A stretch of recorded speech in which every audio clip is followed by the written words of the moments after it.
Here we have a 64 controller with a wiggly analog stick. First things first, remove the screws.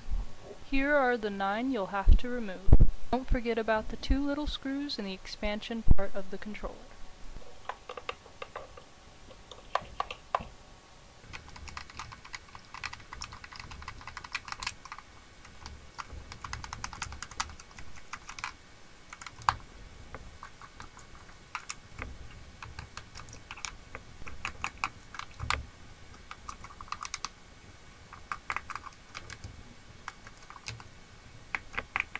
Once unscrewed, wiggle the back of the controller off. Because they come out so easily, just to get them out of the way, I like to take the triggers off and put them to the side. The little arms that hold the Z trigger board to the analog stick are bendy, so that you can easily push and pull it out, just like you would for a battery. There are 3 screws holding the analog stick to the controller. Go ahead and take them out.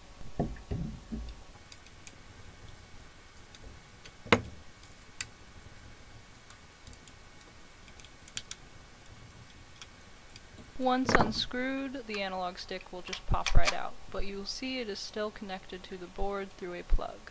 To remove, firmly grab the plug and with little force gently pull it out. Sometimes the plug will be stubborn, just be patient and gentle.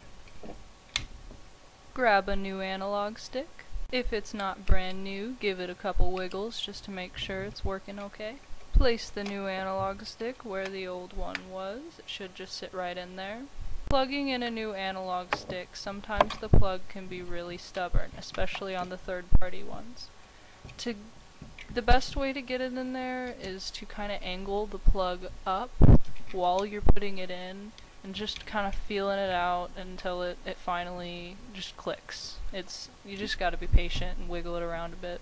When you finally get the plug in there, if you're using a third-party stick, you will notice it doesn't go in all the way. There's still going to be a little white piece of the plug showing above the blue insert. That is okay. That's just the way the third-party sticks are. And now add screws to hold the new analog in place.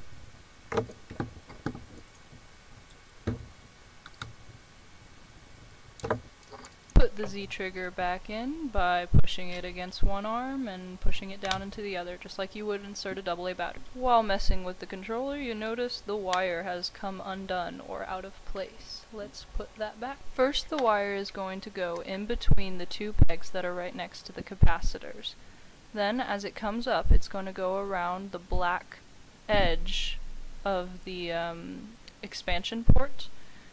It's going to go around that corner, and then it's going to go underneath the really long peg, and then it's going to go over the short peg, and then as it goes over the short peg, when it comes around, it's going to go around a sharp corner to where the opening of the wire actually comes out. You want to make sure that the wire is tucked underneath that corner, because that can really prevent the controller from closing properly.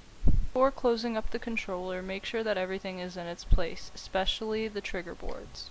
Don't forget to put the triggers back. They have little pegs on them that help them sit in the controller.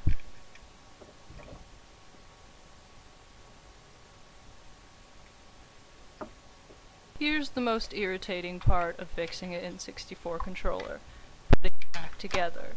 To put the back on, just wiggle it on top, make sure everything's lined up. You might have to wiggle the legs into their posts, but it should ultimately close pretty smoothly. If you have to use any force, then something on the inside was put together incorrectly and you need to redo it.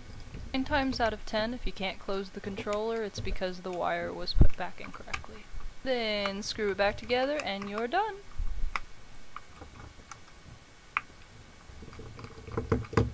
Oh, and to get those last 2 little screws back in can be a little tricky, especially if you don't have a magnetic screwdriver. You just kind of have to get creative. What I like to do is balance the screw and the screwdriver and try and get it into the hole before it falls off. Good luck! And obviously, if you have a magnetic screwdriver, this won't really be an issue at all. And there you have your repaired Nintendo 64 controller.